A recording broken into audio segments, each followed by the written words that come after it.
Hi, guys. Hi, Patrick. How you doing? Well, the question is, how are you doing? You've had the chance to test it out in the full game. You feeling good coming off that? Yeah, I think I feel really good, honestly. And I mean, just going out there and being able to play the game, do the things that I've kind of grown accustomed to doing, of scrambling and doing all that different type of stuff, and coming out healthy was definitely a positive sign. And I'm glad that I can kind of keep moving forward with that. Was there any moment or any play on Sunday where finally you just maybe crossed the threshold where you're like, okay, I'm okay? I don't think so. I mean, I think the moment I got on that field and you kind of get your mind off of it and you're just able to focus on what you need to focus on in order to have success as a team, I think that was kind of the moment for me. I mean, I think pregame and throughout the week you're trying to push it and trying to see what you can do and what you can't do. And I think when I got on that field, I realized that I was good to go and that everything that I had done with the trainers and doctors had prepared me for the game. So when was the last time you felt this good physically? Last week, going into the Jacksonville game, maybe?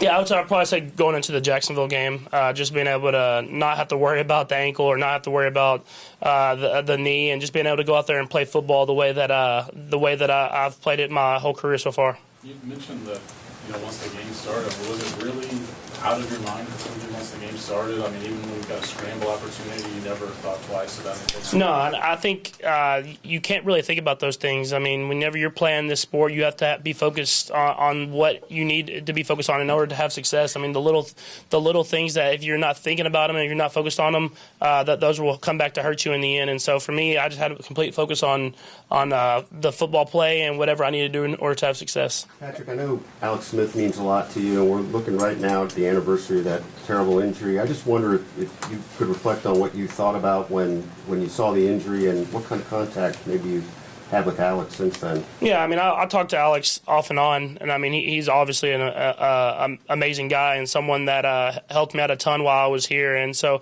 I mean, obviously I was very hurt, and I mean about the injury and about him, because I know what type of guy he is and how much work he puts in to this profession and how much he kind of puts into his and gives back to his family and the community. So I know that he's still grinding, he's still doing whatever he can in order to get back on the field, and I know that he's the type of person that has that mindset that he'll be back better than ever. Do you stay in touch with him fairly regularly, or is it just now and again? Or? Yeah, I think just every now and again, probably once every 2 or 3 months, and just kind of staying in touch with him. I mean, he's someone that, I mean, he taught me a lot in the 1 year that I got to be with him, and it helped me a ton as being a professional and being a person. I'm sure during your recovery you spent hours and hours here. In those rare times you were in the outside world, were people giving you advice about what to do, or home remedies, or anything to help you? I mean, did they... Yeah, I think it came more from my family more than anything. I mean, they're just trying to check on me as much as possible. But I knew if I trusted in what the trainers told me and the doctors told me, that they were going to steer me in the right direction. Obviously, still listening to the family and everyone like that. But just trying to prepare myself and focus on whatever I can do to get back out there. Patrick, how excited are you to play in Mexico, and then just the challenge of playing the altitude play? Yeah, I mean, I'm obviously very excited to play in Mexico. I mean, the stadium, the history, the people, the fan base that is down there. I mean, it's going to be an amazing atmosphere. And to me, the altitude thing is something that, I mean, it's just kind of part of it. I mean, I feel like I'm going to trust in what the Rick and Coach Reed and their plan and the process. But, I mean, I've never been affected, knock on wood, never been affected like in Denver or anything like that. I know it's supposed to be twice as high or whatever, but I'm going to go out there and just play the game and focus on what I can in order to have success. Do you think you can still throw little things, you guys get the little things right. This last game, it seemed like there's a couple little things is what all added up to Tennessee to be able to come back. You guys talk as a group about how important those little things are and how to shore up like a drop here or a missed block here, and just the little things can really cost you. Yeah, I mean, the separation in NFL is tiny. I mean, from whoever y'all say the best team is to the worst team, I mean, everybody can beat anybody on every single day.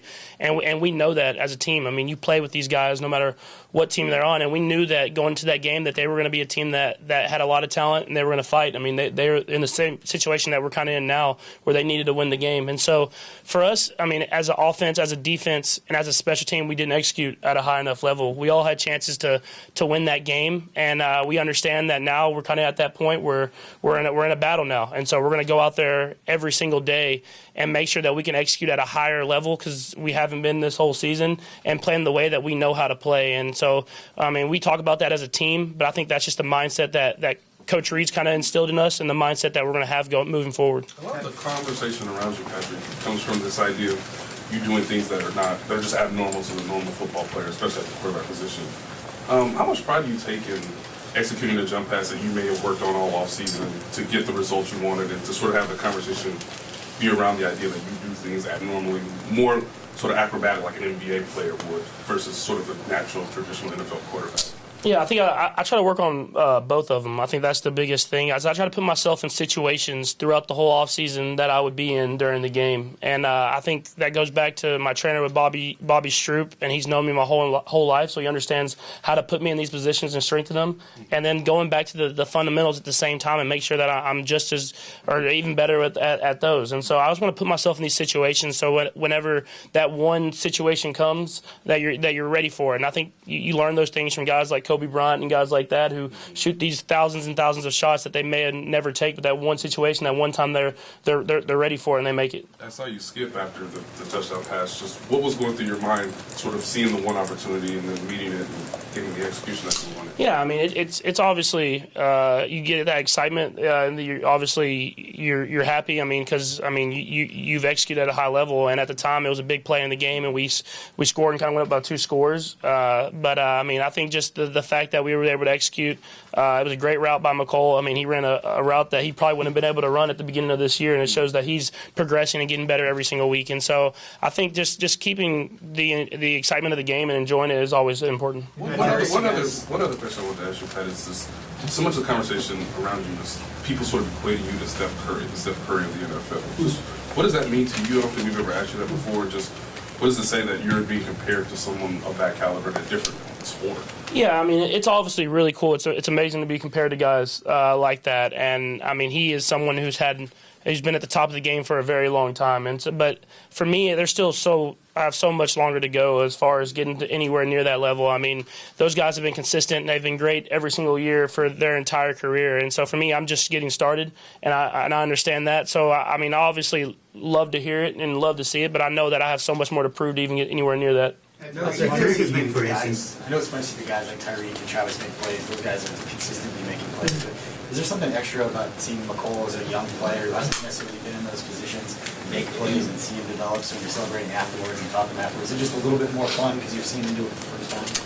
I mean, I think it's always fun no matter who it is. I mean, that's the great thing about this team is as a unit, we don't care who is the guy that's making the big play. We just want to go out there and have success together. And that's why you see the enjoyment from each person. You see guys like Tyreek chasing Damian down when he's scoring a touchdown to celebrate with him.